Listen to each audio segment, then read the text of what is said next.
in collaboration with the Cyprus Mail. This is the Cyprus News Digest with Rosie Haralambous.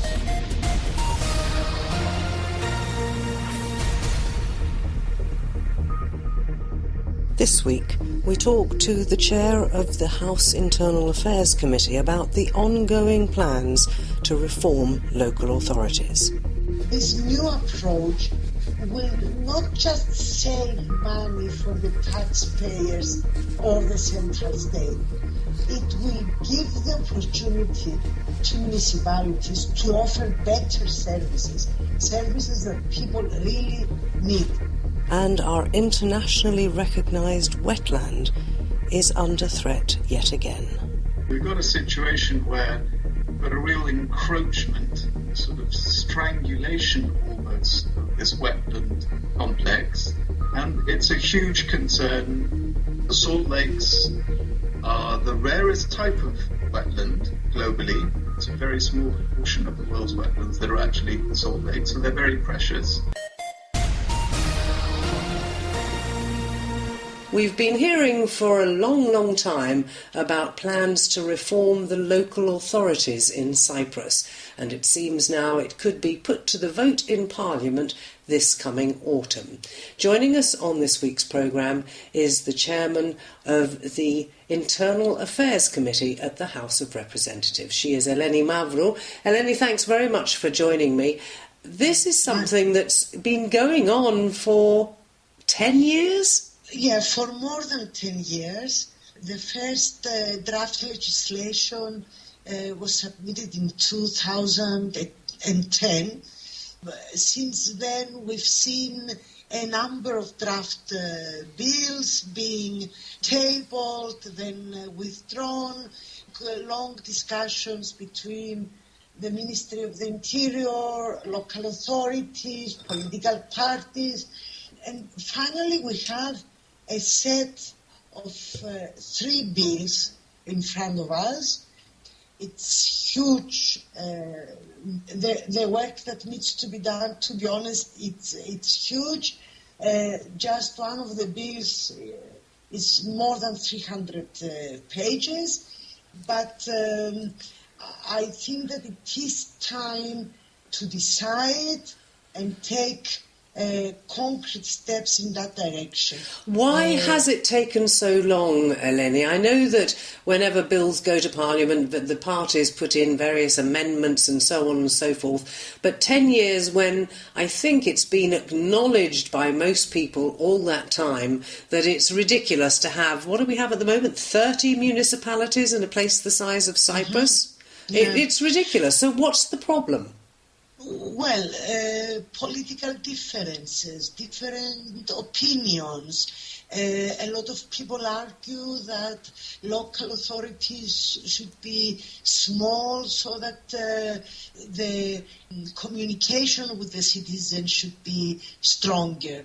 They manage fine in places like Birmingham, which is about the equivalent size of the whole of the island, with one municipality. I agree.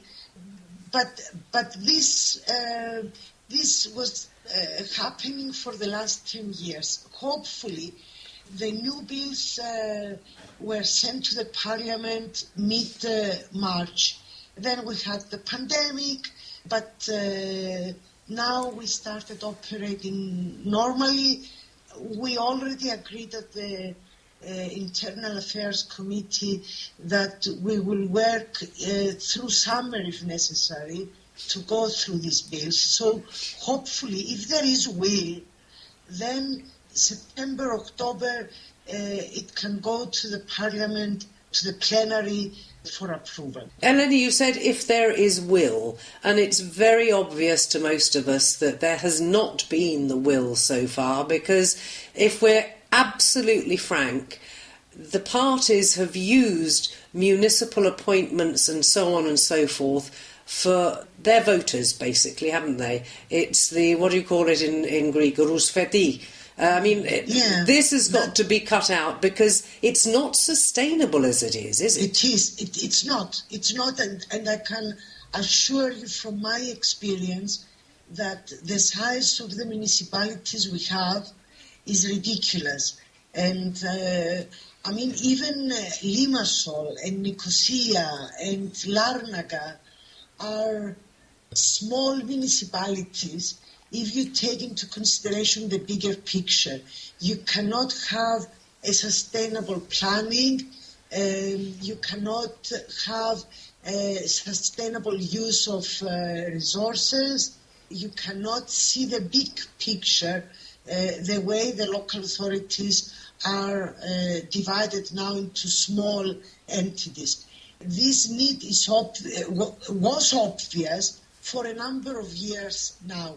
If you ask my opinion, it was a mistake since 1985 that everybody acknowledged, but for other reasons the realities progress differently. It's not just party politics, it's economic interests as well. It's easier, for example, in a small but rapidly developing municipality, it's much easier to get the permissions you want, to get, to bypass rules and regulations. That's why we've seen hotels, for example, being built in zones that they are not allowed to be built. That's why we've seen hotels getting permission for 4 floors being built with 8 floors and things like that. So it's a number of factors, if we want to be honest. But can we also talk about the actual funding of municipalities? Because it seems illogical to me, considering the size of most of the municipalities in Cyprus, that each one is paying its gardening people, its rubbish collecting people, each one has a planning department, each one has I mean, they are all paying people to do a tiny job, and they're paying them very well, we should say, but where's the money coming from? Money comes from the citizens, either directly from property tax, from licenses, or indirectly through the grants municipalities get from the central state. But that's exactly what I was coming to, because it means basically they are not sustainable with the taxes they get. And correct me if I'm wrong, the new legislation plans to make them much more independent, with more control over their finances, and they will get those finances to allocate where they're needed in their cities. Yeah, just a handful of municipalities are sustainable today, and these are mostly municipalities that have tourist areas, things like that. But with the new legislation, first of all, they become independent, but at the same time their resources are definite, so they will have to make do with the money they get. They have to organize their work knowing that their income is this high. They have to balance their books, is what you're talking about. They have to balance their books. But why is that? Sorry, that should be the bottom line, surely, of any organisation, and that includes municipalities. You can't keep going cap in hand to central government to say, we can't pay these people and we can't pay those people. It means you're not properly organised, doesn't it? Yeah. I mean, okay, this is an attitude that involves the central state as well. Unfortunately, this attitude that sees the local authorities as beggars whom we satisfy or we don't. And if we satisfy them, then we expect them to do what they are told and not what are the needs of their own municipality, the real needs. So now local authorities become more responsible because they have to handle their budget, having in mind that there is no extra income coming. At the same time, they can reorganize their staff, their services, so that they get better results with this stuff, and they can offer new services that unfortunately now they don't. For example, social services are out of the question for most municipalities. Just a handful of municipalities, for example, have programs for the elderly, meals on wheels, or daycare programs for children and things like that. So I'm confident that this new approach will not just save money for the taxpayers or the central state. It will give the opportunity to municipalities to offer better services, services that people really need. And people should expect from their municipalities. So yes. We have to sort of start wrapping this up. They're talking about a vote in the autumn, and you're saying maybe you'll discuss it through the summer. What are the points that still need to be discussed? Because 10 years on, you'd have thought most of them would have already been thought through and agreed on. Yes, you could say that, even though some, still the bills, for example, are vague on certain issues. But that is something that can be improved. Then there are issues of jurisdictions. We need to see a clear distinction between what is the jurisdiction of the central state and what is the jurisdiction of the local authority. But is that not in the proposed plans? My personal view from reading through the bills, there are still areas that are grey, that need to be defined and more concrete. But that is not something that can be done if we go through the bill. I don't see serious problems, to be honest. It would be a surprise, really a surprise, if there are unjustified delays or if the bills are rejected.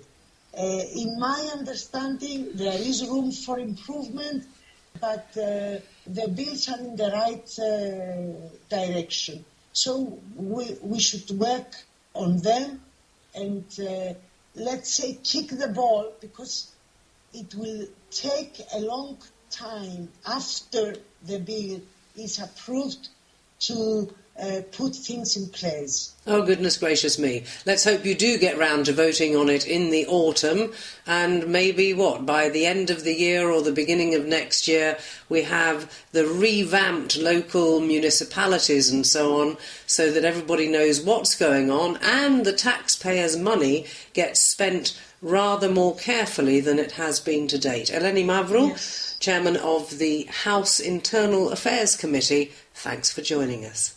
Thank you, thank you. We're joined again this week by Martin Helikar from BirdLife Cyprus, because once again the Akrotiri Wetlands Complex is under threat.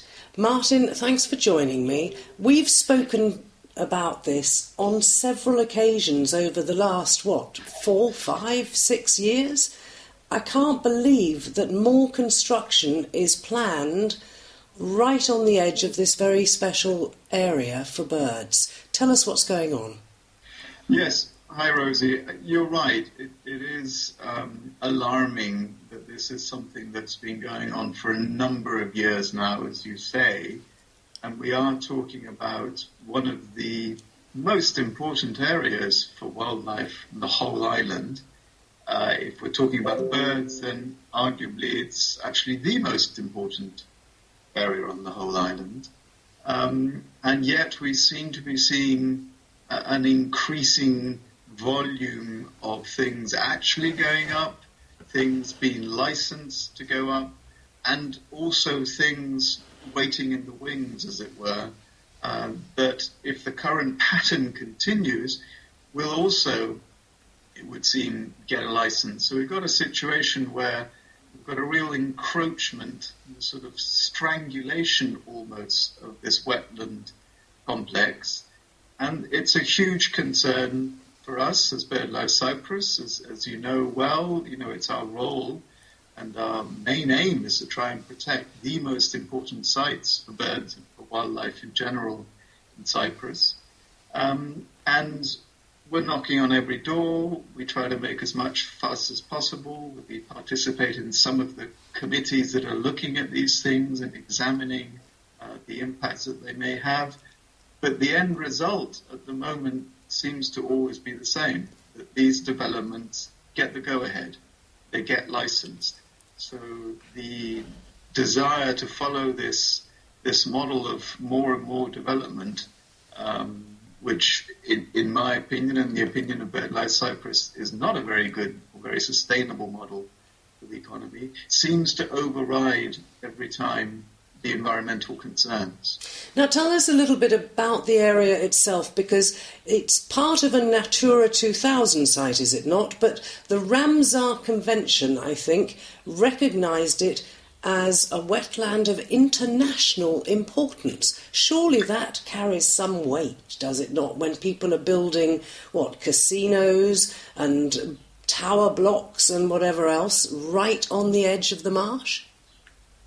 Yeah, as you say, Rosie, I mean, if salt lakes, and this is the biggest salt lake in Cyprus, the Aguili salt lake, and that's at the heart of the wetland, but the wetland itself is a whole complex. There's also freshwater wetlands, there's marshes, and these are all interlinked hydrologically.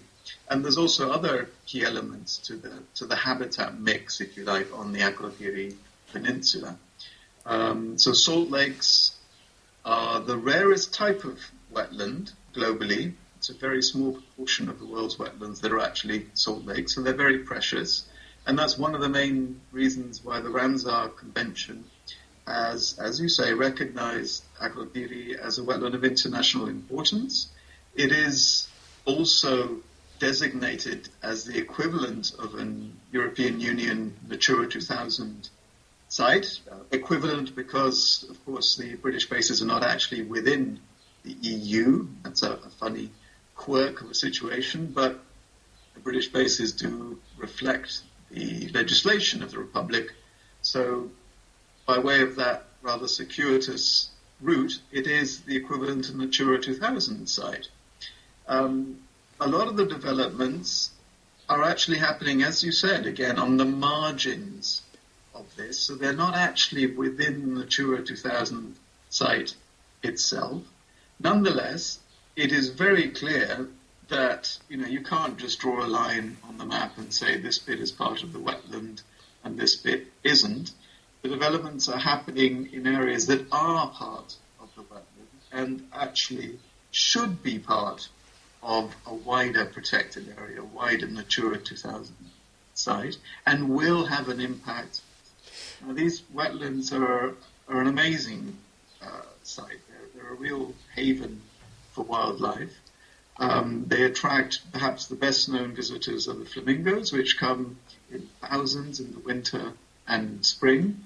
They can even stay longer when there's water, like this year, for example, because we've had a lot of rainfall.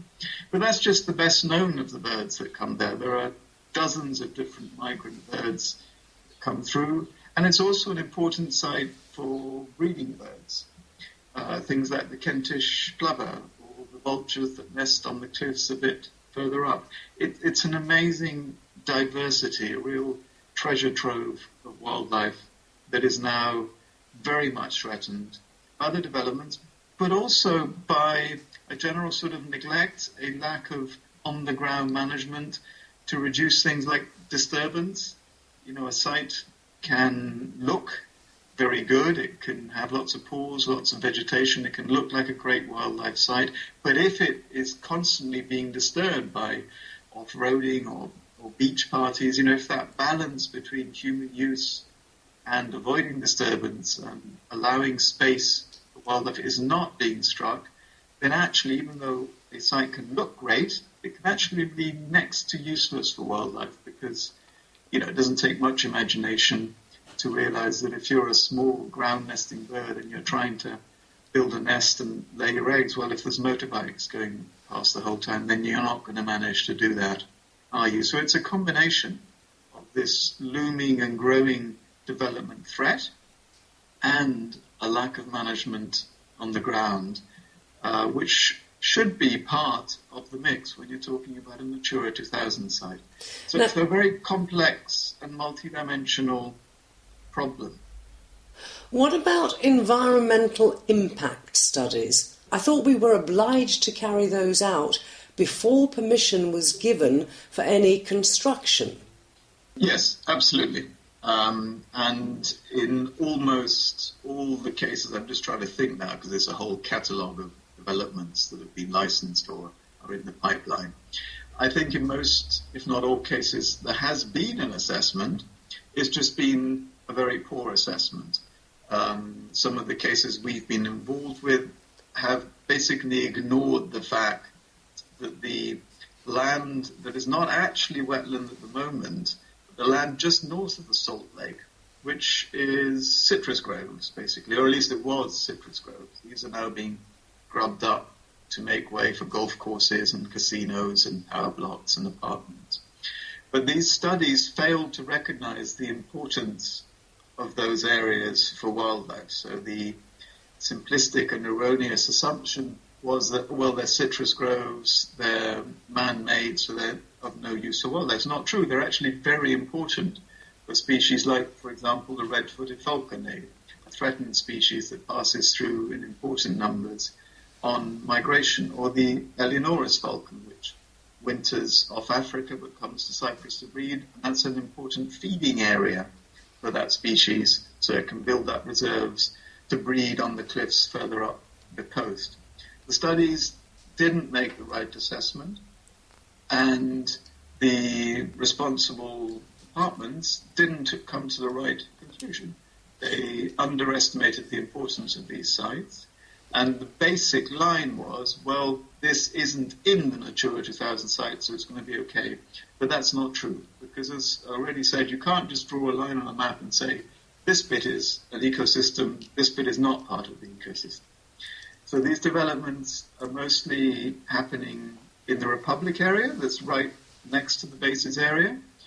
And even though that whole area, based on just pure science, so based on what birds there are and there aren't in the area, is recognized as an important bird area by BirdLife International, following criteria that, by the way, are recognized by the European Court as being valid criteria for designating Natura 2000 sites. Martin, so in essence, anything that's an important bird area should then become a Natura 2000 site. What the situation we have today is that has happened south of the line within the bases area, but it hasn't happened in the Republic. So these two areas are being treated differently, whereas actually they're part of the same wetland system. And things that happen in one will have an impact on the other area. Are environmental impact assessments audited? I mean, who checks that they are looking at the full picture? Who carries them out, for a start? So the impact assessments are usually carried out by a consultancy that is hired by the developer who wants to build a casino or create the golf course. And then these assessments go to a government committee which advises the Environment Department. The ultimate decision on these things rests with the Environment Department. Now, of course, this, it is not always clear-cut, and these things need to be discussed in detail, and the committees do that. Our concern is that, whereas it's clear in the European Union directives, so the EU laws that have to do with Natura 2000 sites and how they should be managed, and a key part of that management is, of course, decisions on whether you allow developments or not, or how developments go ahead. Well, even though it's very clear in those provisions that you should follow the precautionary principle. So, in other words, if there's any doubt about whether this will have an impact on wildlife or not, you should err on the side of caution and say, no, that just isn't, unfortunately, followed. What tends to happen is that we err on the other side, as a state, I mean. and say, well, it's not 100% clear that there will be an impact, so we'll go ahead with it, which is just wrong. That may be okay, arguably, for other areas, but it shouldn't be the case when we're talking about Natura 2000 sites, which are the jewel in the crown of the European Union's wildlife, and they should be protected as such. So we're failing on that as Cyprus. Let's talk a bit about where the water comes from, because I guess that the balance of how the water arrives in the lake is pretty important. And if it was flowing in from citrus groves, will it not be rather degraded if it's flowing in through residential areas? Yeah, that's a very key point. The whole hydrology of the situation is obviously important when we're talking about a wetland complex. It's also very complicated, and I'm not going to pretend that I understand it all fully. However, what is clear is that, as you've alluded to, Rosie, when you change from an agricultural situation to a built-up situation, effectively what you're doing is you're sealing the land. So when you've got citrus groves, the rain will fall on the trees and it will then seep through the soil and end up eventually, at least some of it, within the wetland. When you've got a sealed situation, so basically roads and concrete surfaces, the water will rush off that and end up in the wetland. So the whole, the flow characteristics of the whole system change. You can have a situation where you have more flash floods going into the wetland, which is not necessarily a good thing. And also, of course, the quality of the water can change because it's not being filtered through the soil anymore. Now, of course, someone might say, with agricultural situations, you have fertilizers, you have pesticides. Yes, that can be a problem, and that is something that can and should be managed as part of the proper management of the Natura 2000 site. But what is clear-cut is that when you build up an area, it changes completely with often unforeseen circumstances. When we're talking about a key wetland, well, that is one of the key concerns we have, and one of the key things that we feel has not been properly assessed or taken into account when the go-ahead is given for these developments. Finally, let me ask you about something that we mentioned the last time, or the time before last, that we discussed this whole situation, and that's the mosquito management, because obviously in our climate, wetlands are presumably a breeding ground for mosquitoes. And I know when the casino in the area was given permission to be built, that we talked about how the mosquitoes would be managed, because undoubtedly people living and visiting that area don't want to be eaten alive. Now, what's happened about that? Because if you've got more people living in tower blocks again in this same area, it's going to be a problem. It's going to be a huge problem, potentially, and that's the huge sort of buzzing question mark that's hanging over all these developments.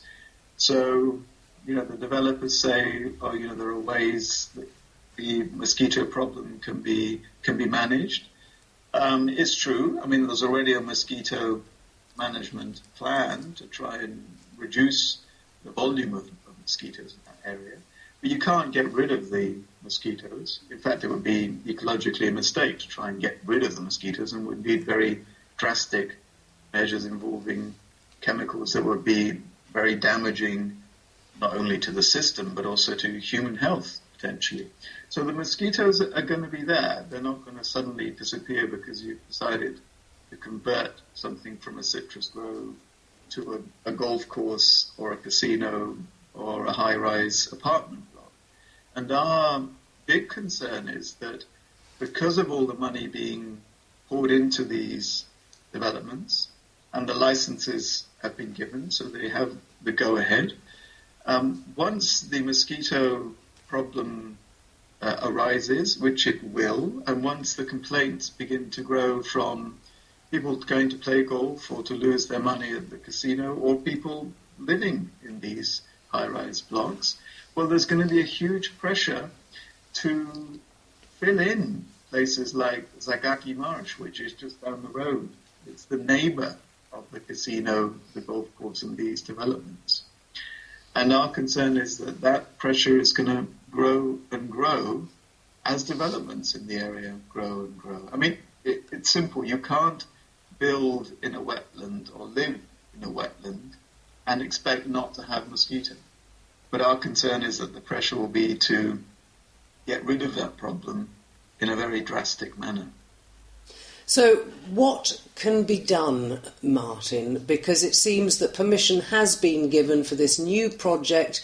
What is it, over 300 apartments and swimming pools, tennis courts, I don't know what else. If the permission's been given, they're going to be built, aren't they? What's next?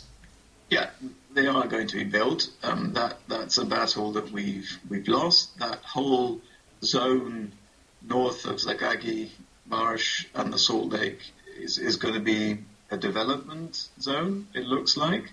There are some things that can be done to mitigate, but at the end of the day, no, there isn't that much that can be done. Ecologically, this is going to be a disaster. It is going to have impacts on this very important wetland complex. And if the question is what can be done, well, the answer is, we should, at the very least, not license any more developments in the area. But, for example, we know there are plans to expand the Limassol port into the Ladies' Mile area. That hasn't been approved. As far as I know, it hasn't even been discussed in detail yet. But we need to adopt a much more careful approach. And, there are alternative areas. There are alternatives to key wetlands for development. And I think we need to, as a state, be much more strategic and be much more concerned with the need to protect key wildlife sites when looking at where we allow developments. But there isn't much that can be done about the damage that will come. Well, it's all rather sad, if you ask me, particularly with regard to the endangered bird species when this area is so important to them. Martin, thank you for explaining it all to us. We'll watch with interest when the next permission to build some more comes through, because undoubtedly it will. Thank you very much indeed, Rosie.